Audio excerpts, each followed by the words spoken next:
इसका सेट कौन सा ठीक है?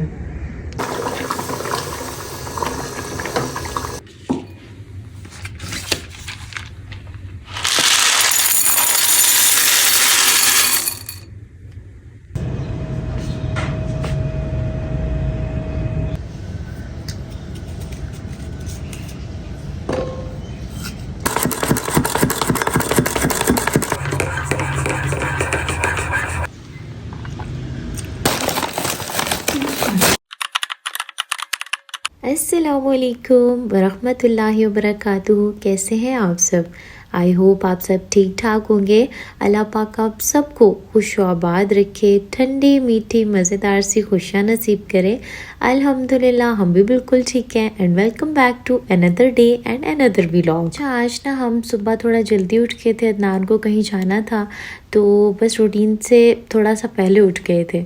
तो मैं अभी बाहर आई थी ना, अभी बिल्कुल वो सुबह सुबह वाली ठंडी मीठी सी धूप थी, तो बड़ा मज़ा आ रहा था। यहाँ पर मैं अपने लेसन को देख रही थी, माशाल्लाह काफ़ी बड़ा हो गया है।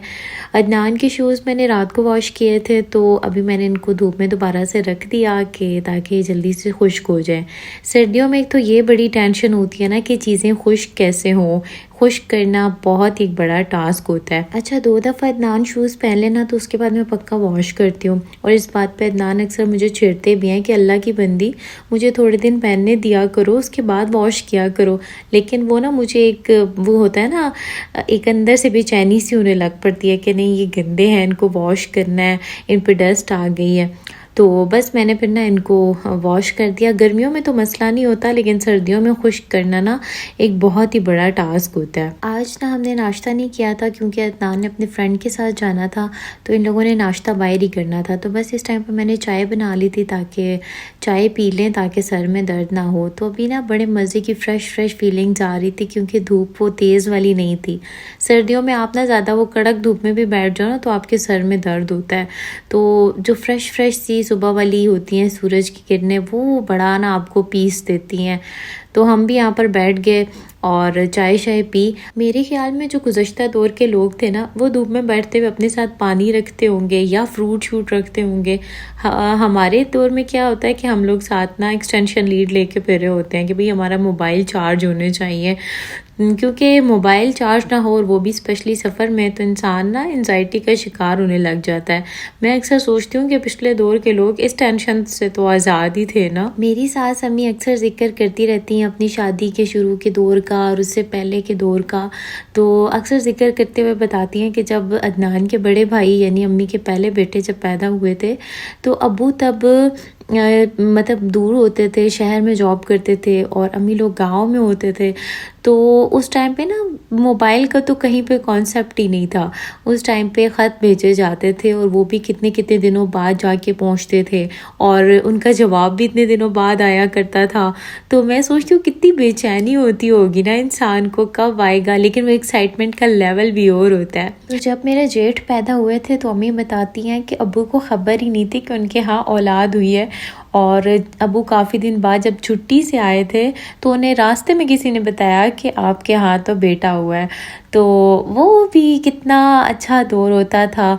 लेकिन अब आजकल चूँकि ये चीज़ें वजूद में आ चुकी हैं तो इनके बगैर भी गुजारा नहीं है।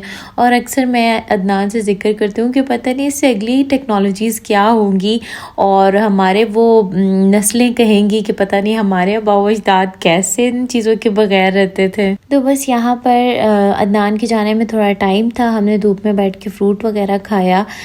तो धूप में बैठ के फ्रूट खाने का भी मज़ा ही अलग होता है। लेकिन पता है क्या, मुझे रात को भूख लगती है। मैं अक्सर रात को जब सारे कामों से फ्री होके ना बैठती हूँ, उस टाइम पे मुझे भूख सही लग रही होती है। दिन में कामों की टेंशन होती है कि अभी ये काम करना है, वो काम करना है, तो इतना खाया ही नहीं जाता बंदे से। तो बस अदनान जब गए तो उसके बाद मैंने सोचा लगे हाथ खाना ही बना लेती हूँ। मेरा इरादा कुछ मीट में बनाने का था, लेकिन अदनान का आज वाइट चने खाने का दिल कर रहा था। तो बस मैंने जल्दी जल्दी से चने बनाना स्टार्ट किए। अच्छा, हर दफ़ा मैं थोड़ी डिफरेंट रेसिपीज़ ट्राई करती रहती हूँ जैसे जैसे दिमाग में आता है। तो अभी जो है ना, वैसे तो नॉर्मली जब मैं चने बनाती हूँ तो मैं अलग से चनों को ना प्रेशर लगा के बॉईल करती हूँ, फिर मसाला बना के ना फिर चने ऐड करती हूँ। लेकिन आज ना मैंने चनों को अलग से बॉईल नहीं किया था, तो बस मेरा आज ना कोई लेंथी काम करने का दिल ही नहीं कर रहा था। मैं कह रही थी बस मैं कामों को जल्दी जल्दी वाइंड अप करूं, क्योंकि आज ना पहले तो धूप निकली हुई थी और बाद में ना अच्छे खासे बादल आ गए थे और ठंड ठंड वाला मौसम हो गया था। तो मैंने भी कहा बस जल्दी जल्दी खाना बनाती हूँ। तो मैंने सारा मसाला वगैरह बना लिया और उसके अंदर ही फिर मैंने चनों को भून के और उसके बाद ना फिर मैंने इसको प्रेशर दे दिया था 1 घंटे का। एज़ यू नो कि मैं आप लोगों को कुछ ना कुछ मोटिवेशनल चीज़ें बताती रहती हूँ, कोई स्टोरीज़, कभी आम हालात से, कभी कोई सीरत से आप लोगों को कोई वाक़या सुनाती रहती हूँ। तो उसका मकसद यही होता है कि हम लोग जो ज़िंदगी में डिप्रेशन में कभी कभी चले जाते हैं, और सब चाहते हैं, ये कोई नई बात नहीं है, ज़िंदगी अप्स और डाउन्स का नाम है। तो हो सकता है मेरी किसी बात की वजह से किसी को तसल्ली मिल जाए, कोई अपनी ज़िंदगी में मोटिवेट हो सके, और आप लोगों को मोटिवेट करने के साथ साथ मुझे भी मोटिवेशन मिल जाती है। तो आज मैं एक और आप लोगों के लिए स्टोरी लेकर आई हूँ, क्योंकि ये मुझे लगता है ना कि हम अपनी ज़िंदगी में बहुत ज़्यादा गलती करते हैं।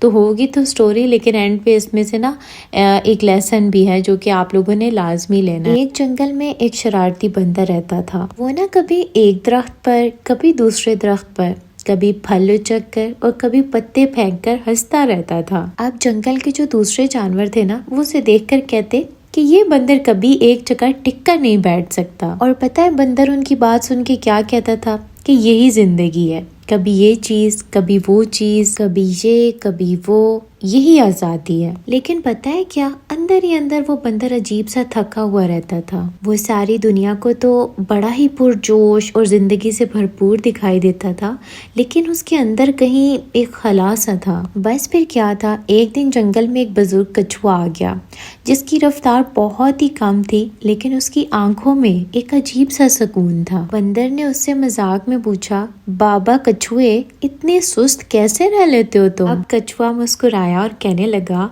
मुझे तो हैरत है कि तुम इतनी हरकत के बावजूद इतने बेसुकून कैसे रह लेते हो। बंदर चौंक गया, क्योंकि पहली बार उससे किसी ने सच कहा था। कछुआ उसे नसीहत करते हुए कहने लगा कि बेटा, आज़ादी ये नहीं है कि हर चीज़ के पीछे भागा जाए, बल्कि असल आज़ादी ये है कि उन चीज़ों को छोड़ दिया जाए जो आपके दिल के सुकून को ख़त्म करती हैं, और वो चीज़ें जो आपके फोकस को टुकड़ों में तकसीम कर देती हैं। उसने बंदर की तरफ देखते हुए मज़ीद कहा कि तुम हर चीज़ को भाग कर पकड़ते हो, लेकिन तुमने कभी खुद को पकड़कर बैठे नहीं हो, अपने दिल को कभी थामा नहीं है।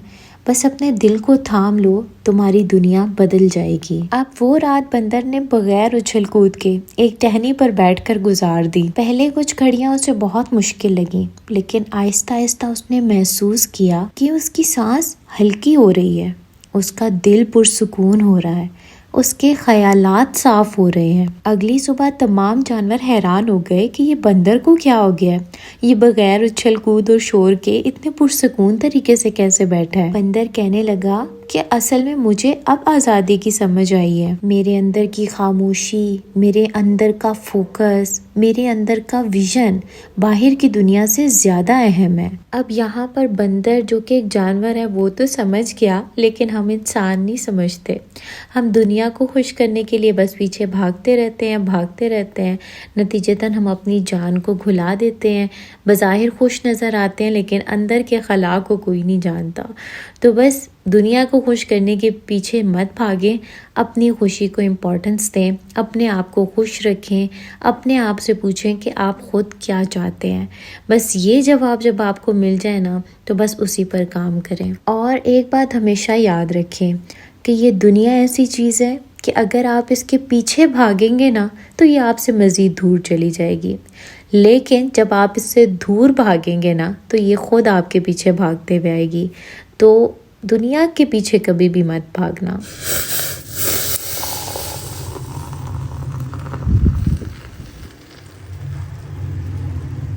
अच्छा जी, आज ना अनफॉर्चुनेटली हमारा वाईफाई ख़राब हो गया था, उसकी कोई तार गालिबन टूट गई थी।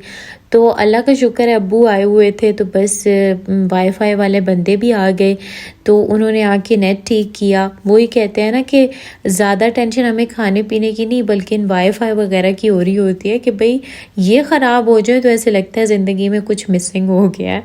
तो बस अब्बू आए हुए थे तो पहले अब्बू को खाना वगैरह दिया। अब्बू खाना खा के और फिर उनको ना सर्दियों में स्पेशल अदनान होते हैं तो वो अपने हाथ से कॉफ़ी बना के देते हैं, और अदनान ना हो तो फिर मैं बनाती हूँ। तो बस अब्बू खाना वगैरह खा के चले गए थे। उसके बाद मैंने खाना खाया।